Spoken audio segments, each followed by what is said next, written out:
Hi guys, કેમ છો બધા? મજામાં ને? આજે તો છે મકર સંક્રાંતિ, એટલે આપણે થઈ ગયા રેડી. અને પછી તૈયાર થઈને આવ્યા ઉપર આવીને જોયું તો આપણા મોર તો ઘણા બધા અગાસીએ ચડી ગયેલા હતા. પણ આપણે તો આવ્યા મોડા. અને પછી જુઓ, આ અંજલિબેન ફિરકી પકડીને ઊભા હતા અને આપણી હેતુ પણ ત્યાં ઊભી હતી.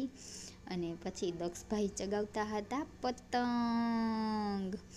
અને પછી આ જો, આ છે આપણી માહી, અને આ છે આપણી આરુ, અને આ છે ચિરાગ. એને તો ગીત વાગતા હોય એટલે મોજ જ પડી જાય ઓ ભાઈ.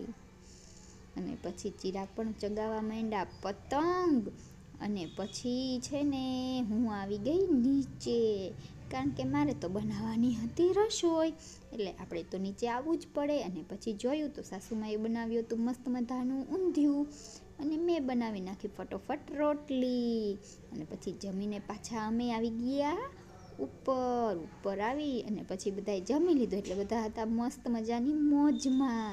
અને ચિરાગ પણ હતા મોજમાં, જોવો. અને પછી ભૂખ લાગી એટલે પાછો હું આવી ગઈ નીચે લેવા નાસ્તો. ને નાસ્તો લઈને ઉપર આવ્યા, નાસ્તો કર્યો, અને પછી સાંજ પડી એટલે બધા ગયા બારે. અને ઉપર આવીને જોયું તો અગાસીની તો હાલત એવી હતી કે વાત જ ન પૂછો, કારણ કે કામ તો મારે જ કરવાનું છે.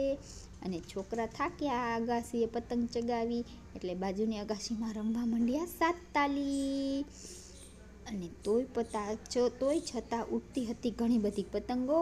અને પછી અમારી બાજુની અગાસી રહી, ત્યાં ઘણા બધા છોકરાઓ ફોડતા હતા ફટાકડા. જોવો, સાંજનો સમય થઈ ગયો એટલે આકાશમાં તો ફટાકડા જોવાનો નજારો કાંઈક અલગ જ હોય છે.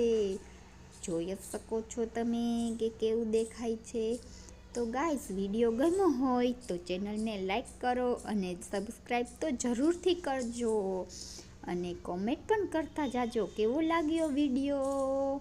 અને અમને થોડો સપોર્ટ કરો એટલે અમે પણ થોડા આગળ વધી. અને સાંજ પડી એટલે અમે ચાલ્યા ગયા નીચે. તો આગળના વિડીયોમાં ફરી મળશું.